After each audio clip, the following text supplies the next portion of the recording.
I was heading into about my third hour of practice and just playing normally, and all of a sudden I felt a zap in my front tooth, and it felt like a dentist drill hitting a nerve.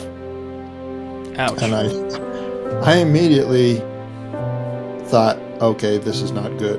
And I sensed immediately that it was almost like, your career is over. And he said, oh, you could do jazz history. And then it's like a light bulb that turned on. I thought, ooh, wow, that sounds really interesting to me. Yeah. And so I was able to look at trumpet playing and jazz trumpet playing from a different perspective, from a historical perspective, from an analytical and stylistic perspective. The ancient Greeks used to talk about the ultimate musician was the philosopher. The ultimate musician was a person who thought about music, not the performer. And today we have it the other way. The ultimate musician is the performer, the composer, the person who creates music. But I think there is, I think, in some senses, the more that we can combine those two things, more the performers can think philosophically about what they're doing, and the more that people like me, musicologists, can keep in the performing realm, the better. I've had a blast in my career. I've loved it, and had great experiences. And as I said, I think it's probably for the best the way it worked out. I don't really have any regrets. The thing I miss is playing, and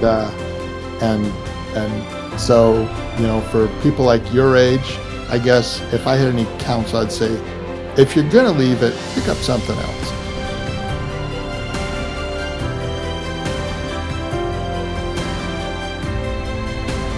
Welcome back to the show, everybody. I've been really looking forward to this interview and sharing this person's viewpoint with you guys for a while now. He's actually one of my professors, and at the time that we're recording this, I'm going to be taking his final in a couple of days, so hopefully this interview goes well. He has helped me a lot in my injury recovery and just being a mentor, and I'm really excited to share his story, to have him share his story with you today. So without further ado, Dr. Brian Harker, welcome to the show. Thank you. Happy to be here.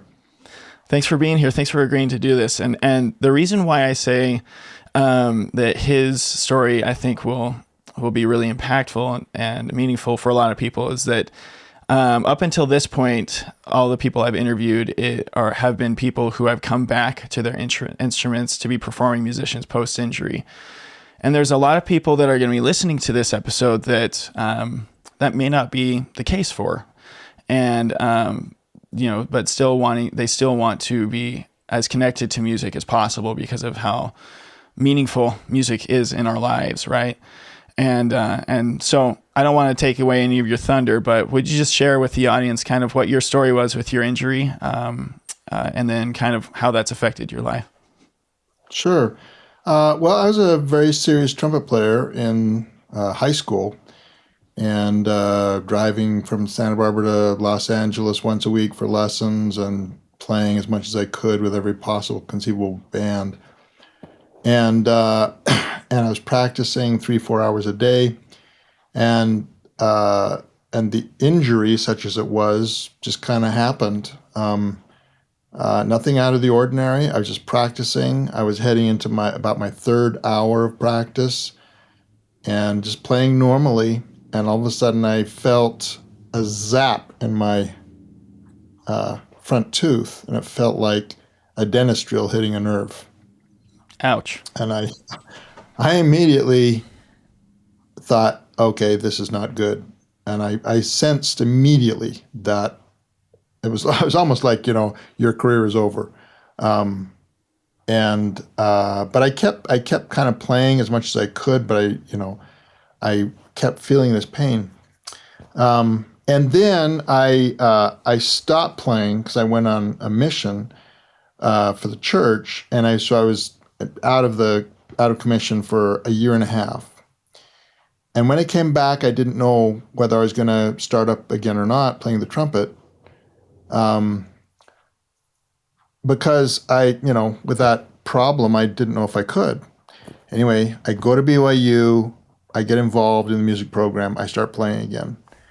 And for a couple of years, year and a half maybe, I was careful, about practicing, and I tried to be moderate in the amount of time I spent playing. But I was able to go pretty far, I think, in performing. I toured with various bands with BYU and soloed and all kinds of things, and it went well. And then all of a sudden, it started to come back again. And at that point, I remember walking into David Blackington's office, he's my trumpet teacher, and saying, "I'm done. I'm going to take up the guitar." And he immediately picks up the phone, calls a dentist friend of his, and he says, "I need to make an appointment for one of my students." So I go see this dentist, and he puts a metal plate behind my teeth. And so I started playing with the metal plate, and it was a strange experience because the pain wasn't there on the one hand, but other problems came up. I can't even really remember what the problems were, but I just remember that they were just as disruptive as the pain had been. And I eventually went back to the dentist and said, "Please take it out. This is not helping."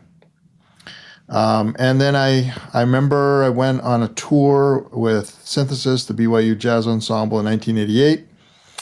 And I went again on a tour in 1990, and I had a year in between where I didn't do a whole lot of playing. And on the tour in 1990, I was really feeling it, and it got to the point where I couldn't play in a way that was satisfying at all. And so I just stopped playing at that point. And that was also the year that I made the decision to get a graduate degree in music history, which was in part a result of the injury or the problem, whatever it was. And so that's what I've done with my career, is gone into academics while still kind of keeping my hand in the whole jazz trumpet, bucket. Cool. Well, yeah, I mean, that's, I think, something that I don't know if anybody has, not too many people have encountered dental, I guess, nerve issues, right? As musicians, it's probably one of the more uncommon, if not the most uncommon injury that I've encountered. I've never met anyone who had this same problem, or anyone who ever heard of someone who had this problem. So yeah, it's very unusual. So going back to that time during your undergrad when you were, because it sounded like you had some periods where like you were playing and then you took a break, or you were at least very light on playing, and then you started getting back into it again. During those times when you were taking some time off or lighter on the playing side, what was that like for you musically, and also with like how you spent your time and things like that, because that can be a really hard thing for people to manage. Right. Yeah. So I never completely stopped playing until 1988. And that was the year that I got married, and my wife got sick that year. She had cancer, and so we had radiation treatments, and we just had all kinds of things that were keeping us busy. And then the following year, I started playing again, and I was in Synthesis that year for one last tour, and at that point I was getting more into academics, and I was spending more time hitting the books, and eventually I just realized I can't play the trumpet anymore in a way that gives me any satisfaction whatsoever. Because what would happen is the pain in my teeth would disable my embouchure, so I couldn't bring the kind of strength that I needed to play in the upper register or to play with any power at all. So that was kind of the thing that put me over the edge, and when I stopped completely. was that it was hindering me from actually playing the trumpet properly. And it's kind of hard to remember because this was like 35 years ago. Right. But up to that point, I would, I'd play and I'd get practicing, and then I'd feel pain and I'd sort of back off, but I never really stopped though. I never completely stopped until 1988. Okay. Could you go into kind of that decision? I mean, you kind of touched on it a little bit about, you realized that you couldn't play it to a satisfactory level, play the horn. Yeah. That's a pretty life-altering decision in a lot of ways, right? I mean, because is. it's something you were always planning on doing. It sounded like up until that point, ever since high school. It sounds like, and Yeah.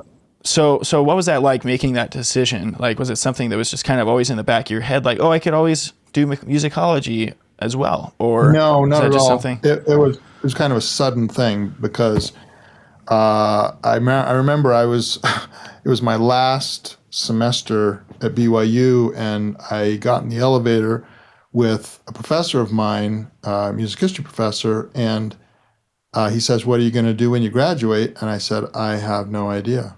And I really just did not know what I was going to do or and I couldn't conceive of doing more with trumpet, but I didn't know what it was going to be. And then he said, "Well, you should look into musicology.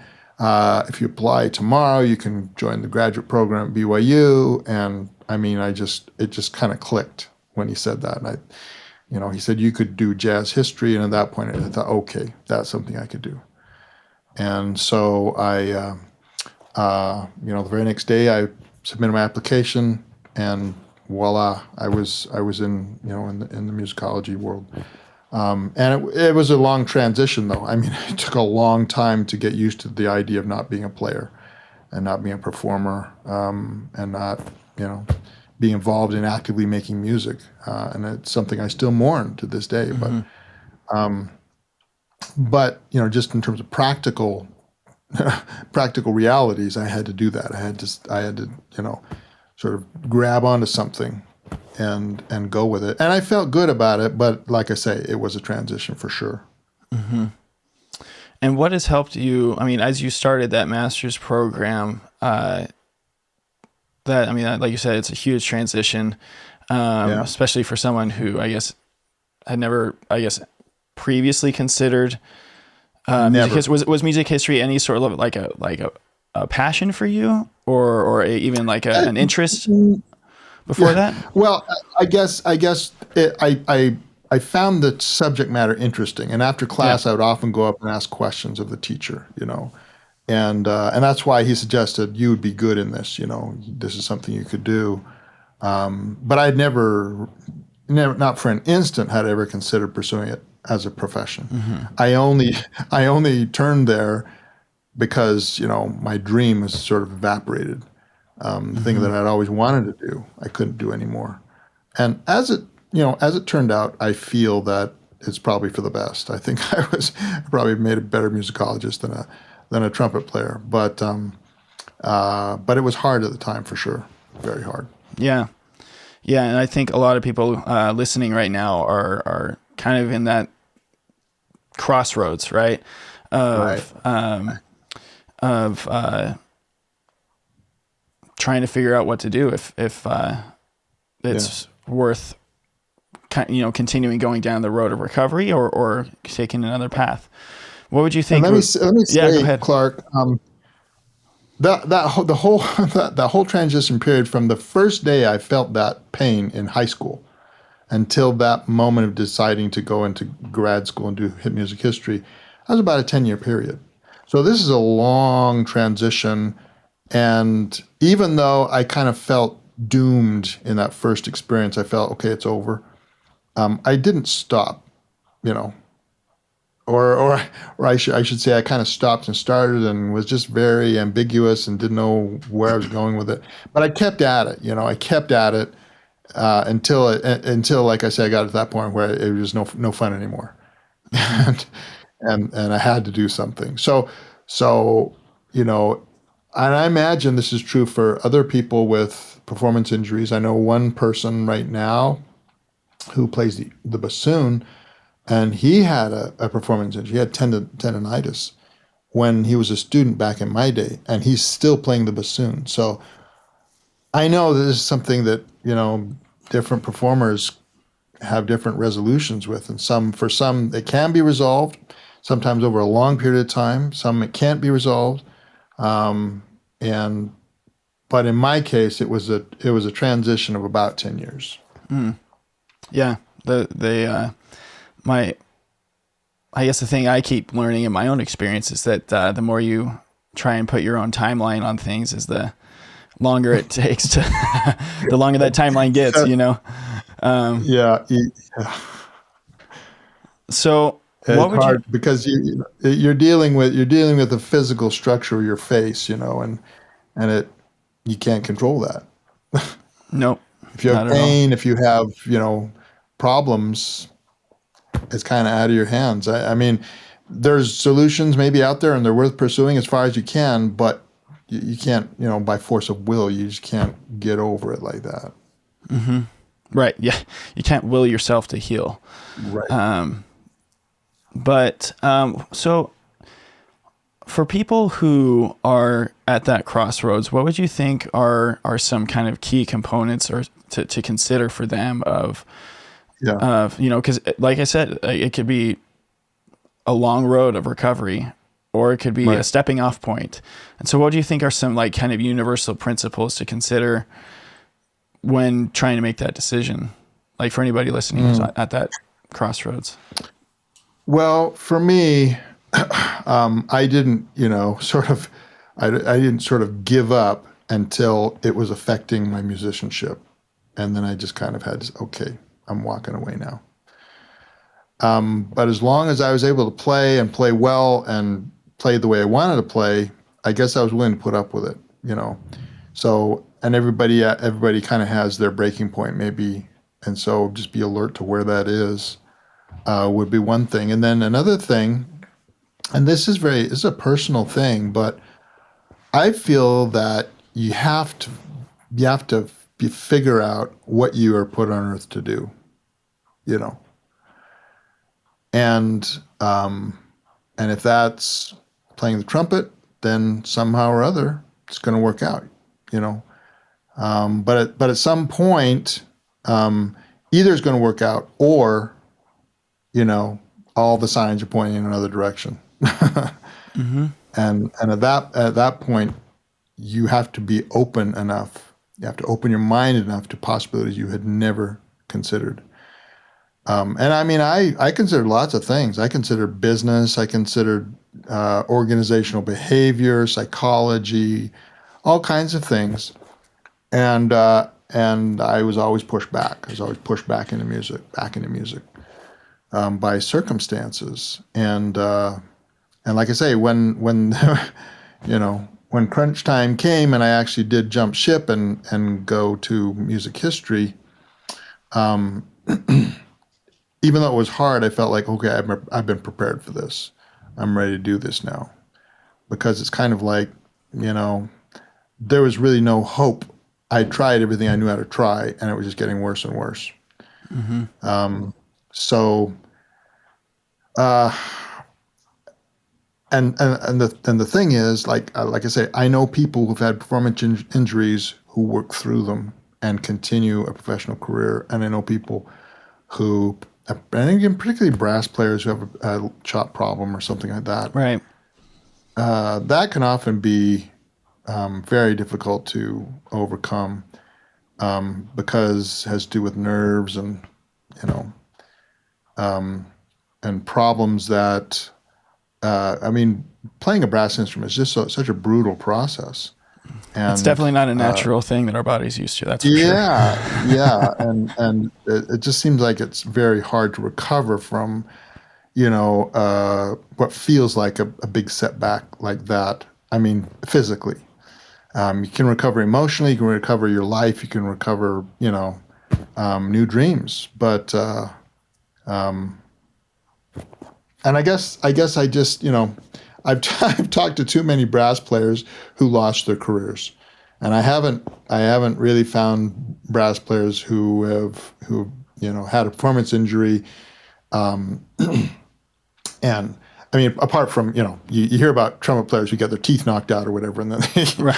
they get new teeth and sort of, and they go forward. But if it's a lip issue or something, that's really hard to turn around. And I'm hoping that that there are solutions out there now that there weren't when I was struggling, because it was like nobody knew how to counsel me. Apart from Dave Blackington, bless his heart. I mean, he tried to save my career. But other than that, no one had anything worthwhile to say. Right. And times have changed, and one of my hopes for this show, and we have talked about this, I guess, in class, or outside of class, but that those resources that have come to light since then can come to light through this show, and that's one of my sincere hopes, is just to provide that resource. And one thing I just want to clarify is, as before we continue, is that for anybody who's like considering the possibility of stepping away from their instrument because of the nature of their injury, that's totally fine, right? The reason why we're doing this interview is to show that there is meaning in music outside of performing, right? That you can get, There really is. Absolutely. I mean, I've had a blast in my career. I've loved it. And had great experiences. And as I said, I think it's probably for the best the way it worked out. I don't really have any regrets. The thing I miss is playing, and so for people like your age, I guess if I had any counsel, I'd say, if you're gonna leave it, pick up something else. Start practicing the piano, start practicing guitar, practicing some instrument that doesn't tax your lips, or whatever the case may be. Yeah, right. So you can continue to be engaged as a musician, which I'm not, but I know a lot of people are. So that's one way of, I think, sort of massaging that transition. If you can just continue playing, even not necessarily on a professional level, but if you turn to something outside music, keep your hand in it somehow. Definitely keep your hand in that cookie jar. And I want to just point out, have you point out how you've been able to stay connected specifically to the trumpet through your musicology career. We were talking about this a little off camera, but would you just share for the audience just like how you've been able to stay connected to the trumpet as a music historian, and what things unexpected blessings you found about trumpet, related to trumpet, I should say, through that. Yeah. So when that professor I told you about talked me into going to music history, when he first said that, I said, no, never. I'll never do that. And he said, oh, you could do jazz history. And then it's like a light bulb that turned on. I thought, ooh, wow, that sounds really interesting to me. Yeah. And so I went to Columbia for grad school, and they had a guy there who was a Duke Ellington specialist. And so he became my mentor and my advisor. And so he was a real expert in early jazz. That has not been my interest growing up. And I initially wanted to do Miles Davis as a dissertation, but for various reasons I won't even get into now, I ended up doing Louis Armstrong instead, which my advisor sort of counseled me to do, and he was more knowledgeable about that phase of jazz history. So I ended up spending the next 10, 12 years of my life doing scholarship on Louis Armstrong, publishing articles and books and so forth.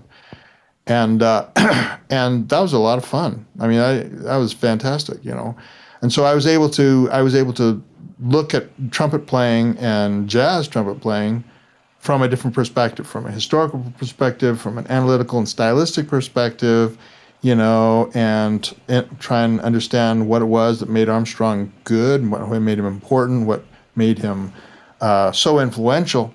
And that was just a real great thing for me, a lot of fun.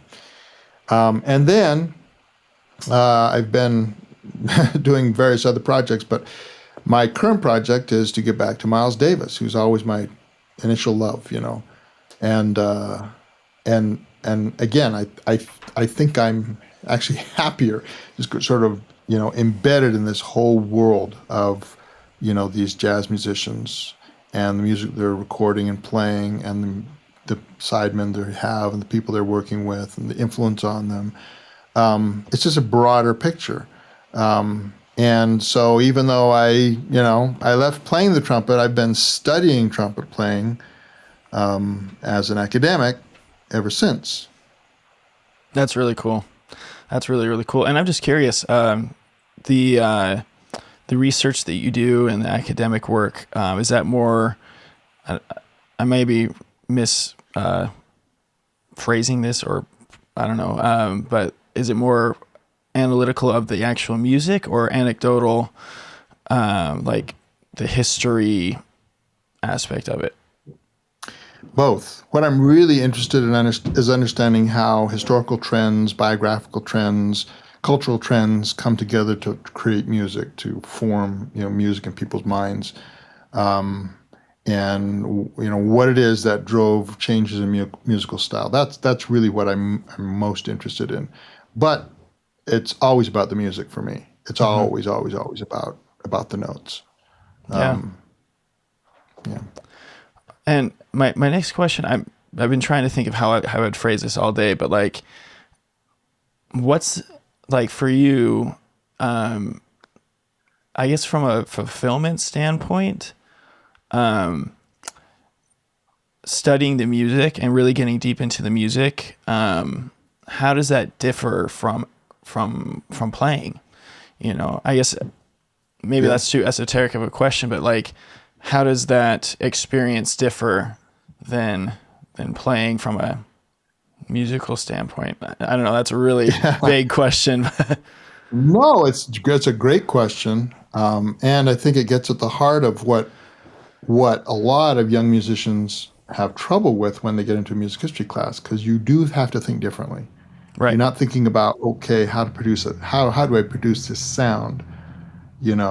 Or if you're playing a solo, what you're thinking about the chord progression, and probably not thinking a lot about it. You're thinking more about where your solo's going.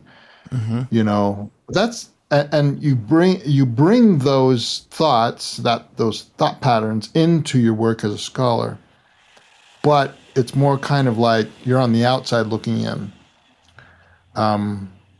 And the ancient Greeks used to talk about the ultimate musician was the philosopher. The ultimate musician was a person who thought about music, not the performer.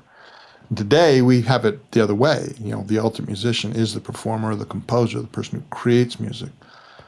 But I think there is, I think, in some senses, the more that we can combine those two things, more the performers can think philosophically about what they're doing, and the more that people like me, musicologists, can keep in the performing realm, the better. I think dividing the two and compartmentalizing is not great.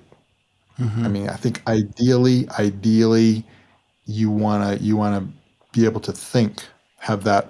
It's basically a big picture versus a small picture. Yeah, that's a great way to put it. Bird's eye view versus the worm's eye view. And the bigger picture you have, the more wisdom you have, I think, as a musician. But it does take different skills, different ways of thinking.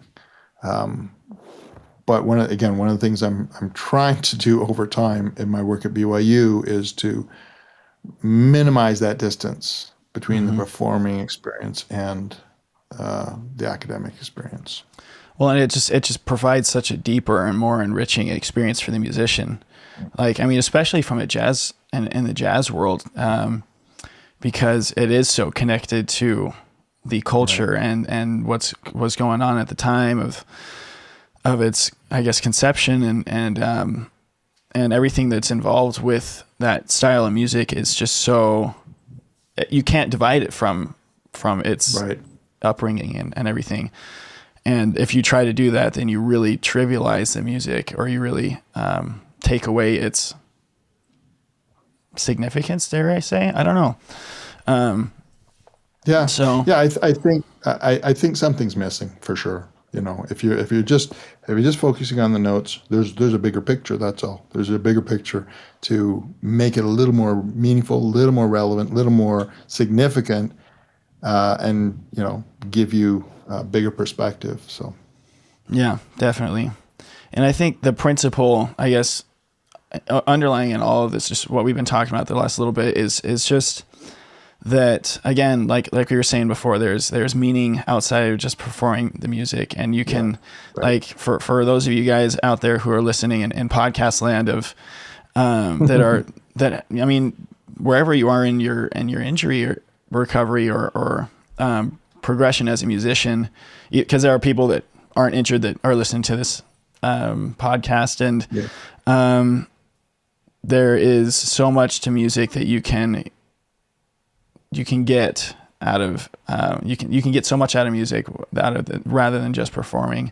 And then also something I've realized, and this isn't original to me, this is just a kind of a personal development guy that I like to listen to, but he says that we don't want certain things, we want how they make us feel. We essentially are always looking to feel certain emotions, right? And I think that's really applicable to musicians, because it is such an emotive art form. It is. Right? No question. Yeah. And so I guess how have you